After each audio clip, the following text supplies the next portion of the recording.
This is the Ultrarunning History Podcast. I'm your host, Davey Crockett. Thanks for coming.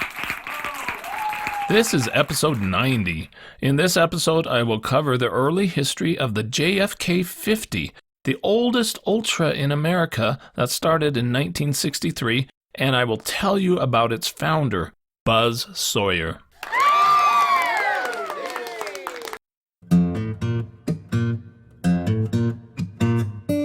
In 1963, President John F. Kennedy unintentionally played an important role that provided the spark to ignite interest for ultrarunning in America and elsewhere. An unexpected 50-mile frenzy swept across America like a raging fire that dominated the newspapers for weeks. Tens of thousands of people attempted to hike 50 miles, both the old and the very young. Virtually unnoticed was a small club 50-mile event hiked by high school boys in Maryland that eventually became America's oldest ultra, the JFK 50, founded by Buzz Sawyer. While running for president, Kennedy had campaigned with a goal to improve the nation's physical health, and once in office he made that a priority. He feared that the future generations would be spectators of sport rather than participants on the field of play because of their lack of physical fitness. A country is as strong really as its citizens. And I think that mental and physical health, mental and physical vigor go hand in hand. I hope that we will not find a day in the United States when all of us are spectators except for a few who are out on the field. I hope all Americans will be on the field. Back in 1908, President Theodore Roosevelt issued an executive order that every Marine captain and lieutenant should be able to hike 50 miles in 20 hours. Kennedy discovered this order and asked his Marine Commandant, David M. Shoup, to find out how well his present-day officers could do with the 50-mile test. 20 Marine officers were selected to take the test in mid-February 1963 in North Carolina. A news article published nationwide on February 5, 1963, shared the story of the 50-mile test. It received intense national attention. President Kennedy never directly challenged the American public to take the 50-mile challenge, but the article inspired many across the country who were eager to test themselves too. Naive, untrained civilians immediately decided to hit the road without much planning to undertake the challenge in the middle of the cold winter. They weren't foot races. They were hikes to see if you could cover 50 miles on foot within 20 hours. There was hundreds of them around the United States and on military bases around the world. They were as popular as the hula hoop. The two big fads of 1963 were the hula hoop and 50-mile hikes. Young people by the thousands were doing them all around the country and around the world, actually. 4 days after the story went public, President Kennedy's brother, Attorney General Robert F. Kennedy, decided to take the challenge himself and hike 50 miles on the Chesapeake and Ohio Canal Path, the future home of the JFK 50, with his dog and some aides. After 25 miles, the group was ready to give up, but the press had caught wind of what Kennedy was doing and a helicopter arrived soon after with photographers and journalists. So Kennedy continued and reached 50 miles in 17 hours 50 minutes, accomplished in a pair of leather Oxford dress shoes. Hundreds of 50-mile challenges were held all over America and throughout the world. Two little boys aged 6 and 7 from Florida set off on their own 50-mile hike. Their hike covered about 18 miles, and for food, they ate oranges laying on the ground near the road. After about 5 hours, their mothers returned home from work at a citrus plant and found that the boys were missing. They searched and finally called police, and the mothers found the boys on Route 595. One boy received a roadside spanking.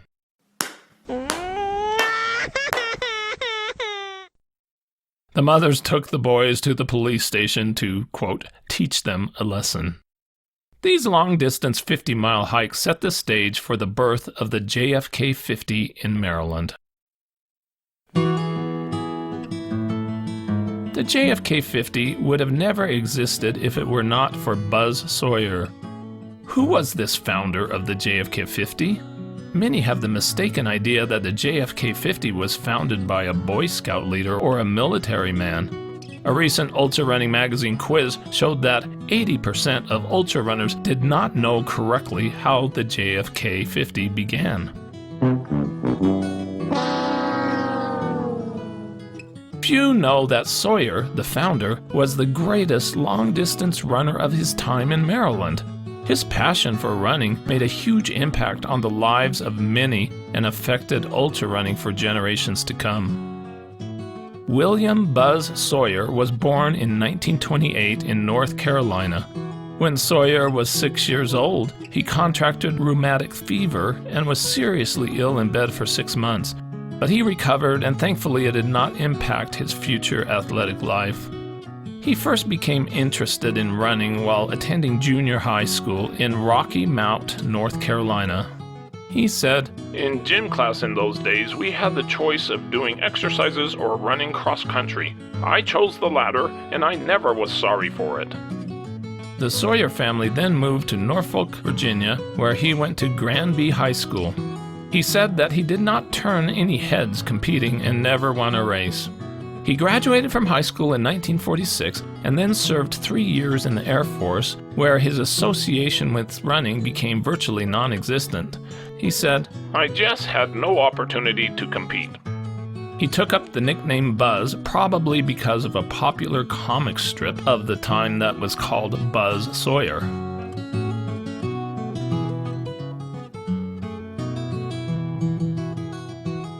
In 1951, Sawyer began attending North Carolina State University and was soon on his way to become an elite distance runner. "I went out for track and cross-country at State and won the South Conference Mile in 4 minutes 22 seconds my first year." During his sophomore year, he captured the conference cross-country title and was unbeaten at the mile distance. During his junior year in 1953, at the age of 25, he won the ACC conference title in cross-country and the 2-miler. He was the captain of the team and became a 2-time All-American runner. After graduating from college in 1954, Sawyer moved back to Norfolk, Virginia, and went to work at the Naval Air Station. He trained a little on his own and coached the cross-country team at his former high school, starting his lifetime career as a running coach. But when Sawyer moved to Tulsa, Oklahoma to work for Douglas Aircraft, it started a long period of inactivity. In Tulsa, there was no competitions for non-school runners. If he would have stayed in Tulsa, the JFK 50 would never have existed.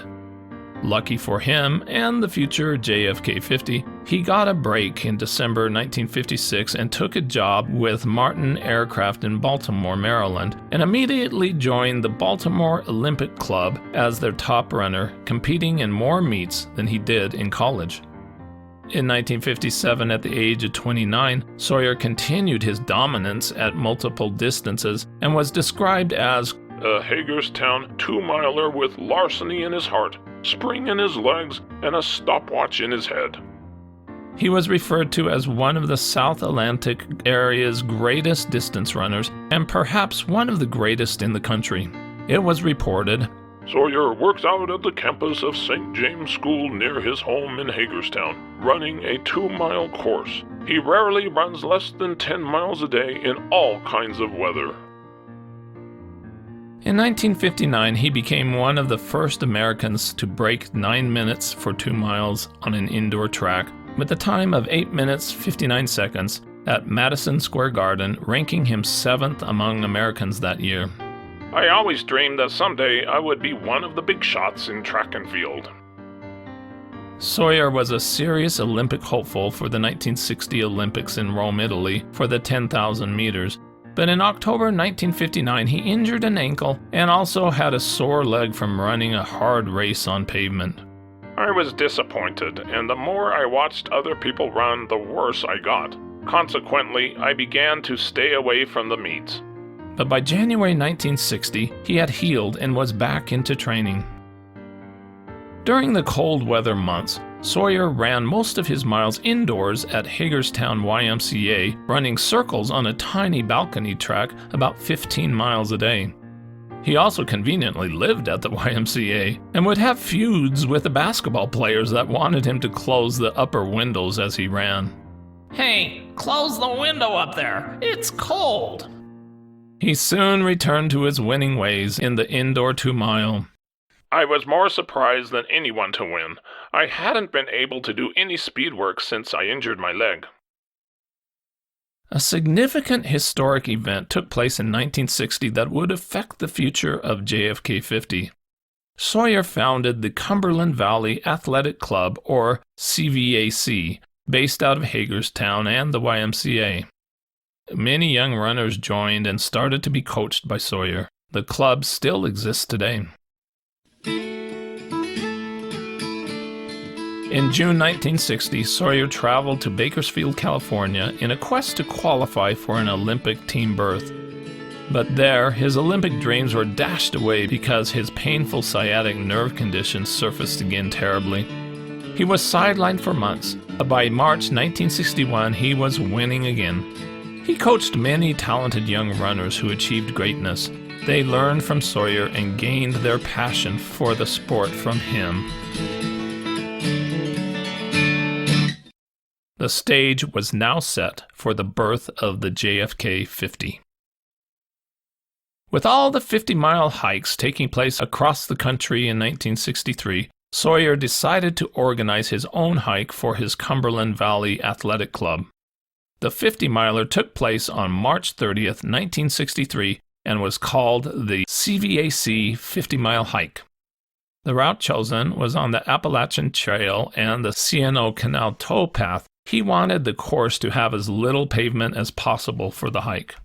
Well, the father of the JFK, William Buzz Sawyer, he's 85 years of age now, and Buzz was a world-class runner in the 1950s and early 1960s. So when he laid out this course, he wanted to make it challenging, and he did. I've told people before, when you start this event, the first 5.5 miles climb well over 1,000 feet in elevation. The first 5.5 miles. And then when you get to that point, you only have 44.7 miles to go, but it's all downhill, we tell people. Unlike almost all the other hundreds of 50-mile events that year, the young teenaged CVAC club members had been training for the hike. Sawyer, aged 34, said, "The club members were supposed to be in good shape, and that's what I intend to find out. This should be a good test for them." The finish would be at the private St. James School in Hagerstown, Maryland, with a possible 1-mile run around the track, quote, "just to soften up some of the blisters." The 50-miler in 1963 was a private running club event not open to the general public and was originally planned to be about 53 miles. One runner recalled, "There was absolutely no race component to it. It was just, can we do it?"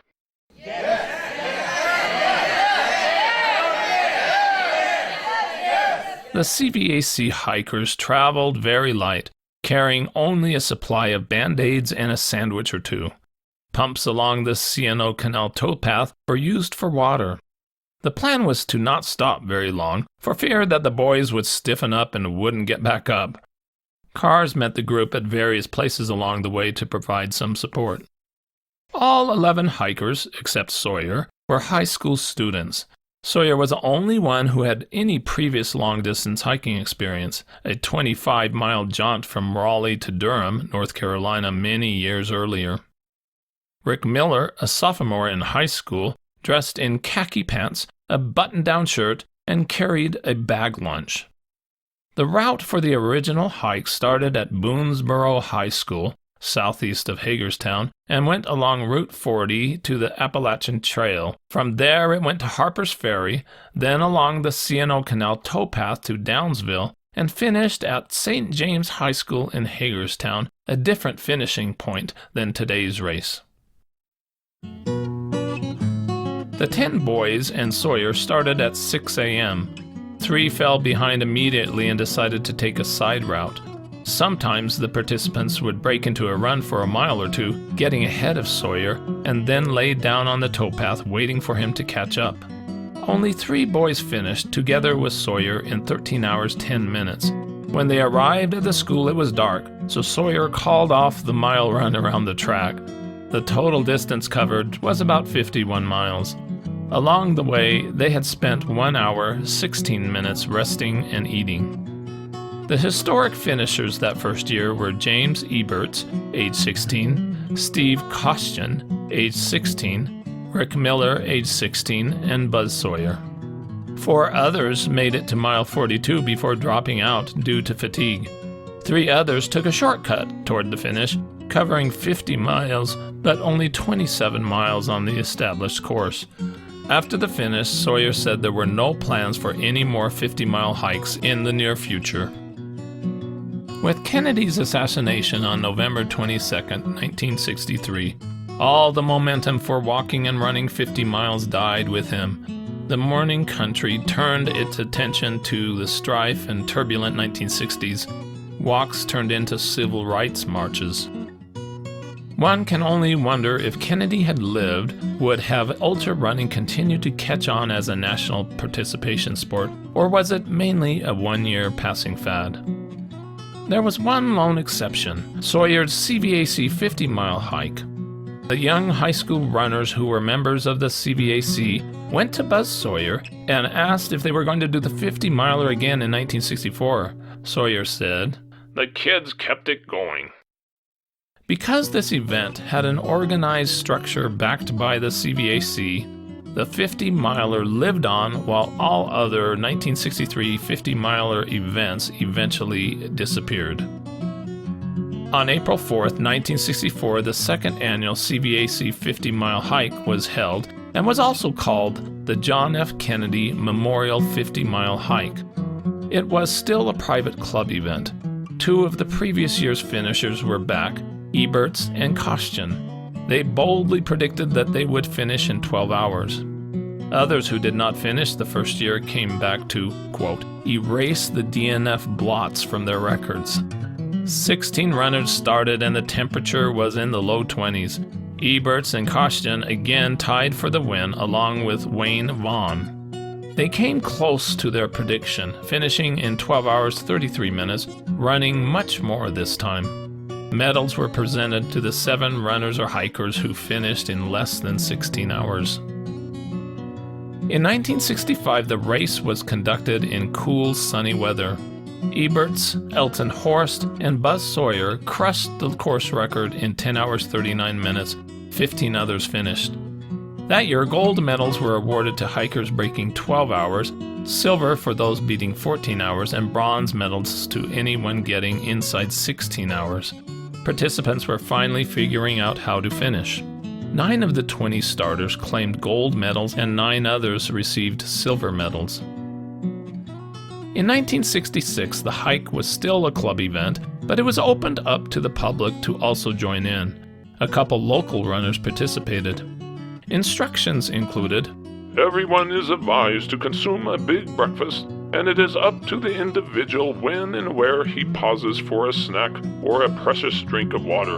Last year, some of the club members' parents set up a refreshment stand at Weaverton, and there are stores along the route where the hikers can stop. Some carry canteens of water with them.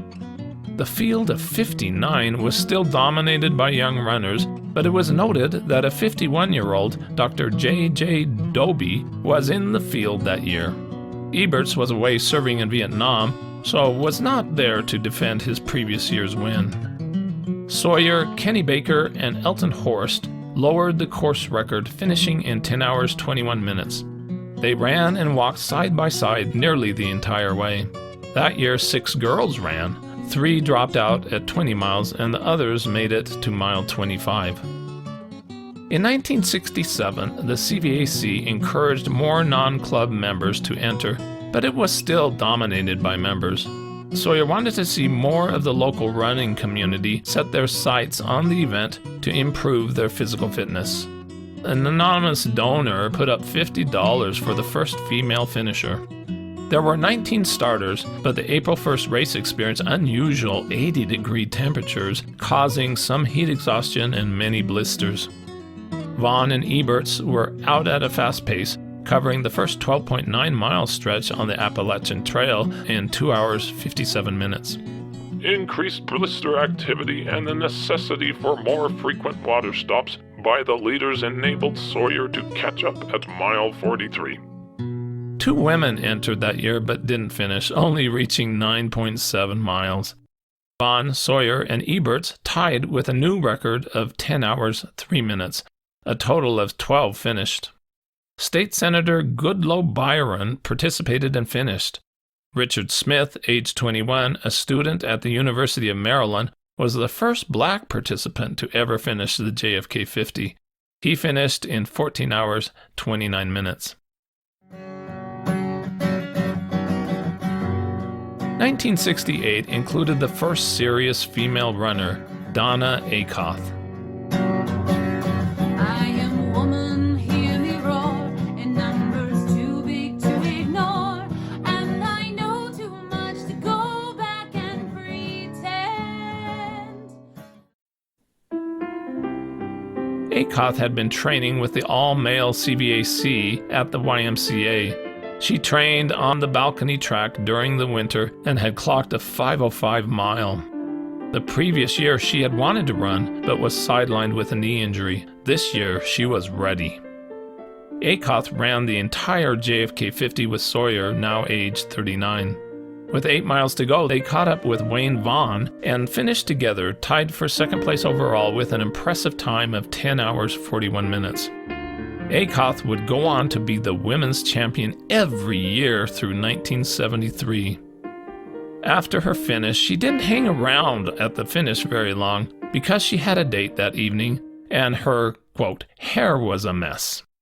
Leo Henry broke the course record with a time of 10 hours, 2 minutes. 12-year-old Kimball Byron ran with his father, Senator Byron, who dropped out at mile 35 because of a speaking engagement. Young Kimball continued and finished in the dark in 15 hours, 22 minutes. He then had to call for a ride home. So then I was kind of by myself on the road to Downsville.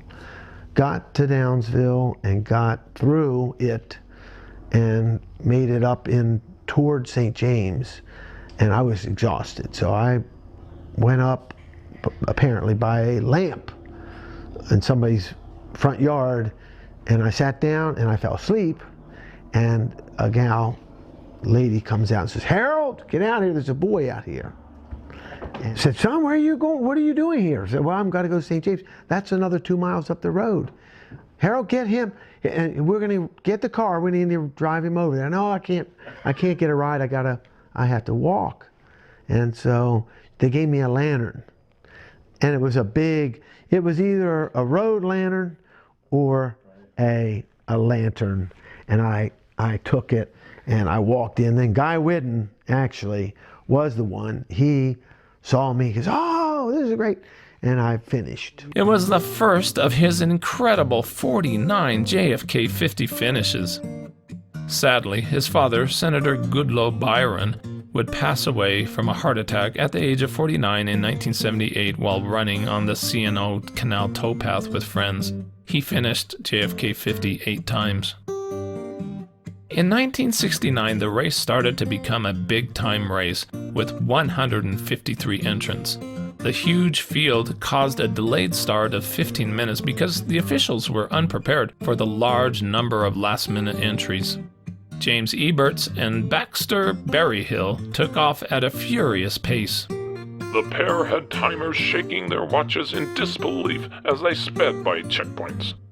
They finished together, crushing the course record with 8 hours, 32 minutes. It was Ebert's 5th JFK 50 victory. Donna Akoff finished again and lowered the women's course record to 9 hours, 27 minutes. 10-year-old Galen Pryor set the record for the youngest finisher with 13 hours, 3 minutes. A record 40 runners finished that year.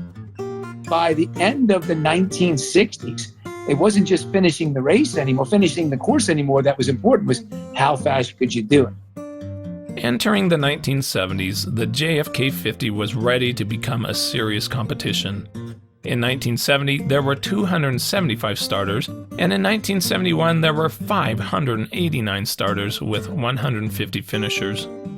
By 1972, there were about 1,100 starters, and the race attracted the most elite ultrarunners in the country.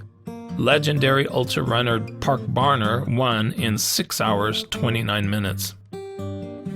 In 1973, the starting field was 1,724, the largest ultramarathon ever held in America.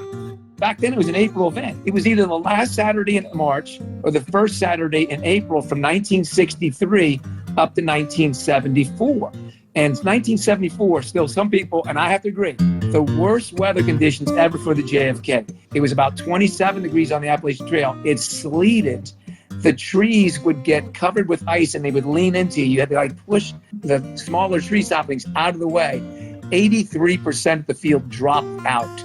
And that's when Buzz decided to move the race to the fall, thinking he could get more predictable weather in the fall and also to allow people better training. Instead of trying to train in January, February, March, they'd be able to train in September, October, November. Sawyer said, "The thing has finally grown to such stature that the Boston Marathon and the JFK 50 are the top distance races in the country." The JFK 50 was well established and would live on for decades. Sawyer continued to direct the JFK 50 for a total of 30 years until 1993, when he turned over the reins to Mike Spindler. Sawyer retired from his day job in 1987, but continued to run JFK 50 for a total of 13 finishes, his last in 2003 at the age of 75. If Buzz Sawyer looked at you or shook your hand, it was like Vince Lombardi in our sport. I mean, he was so reverent. He was a former U.S. national team member, ran for the USA, was undefeated in international tour, went to the 1960 Olympic trials, and then he was the guru who coached all these great runners.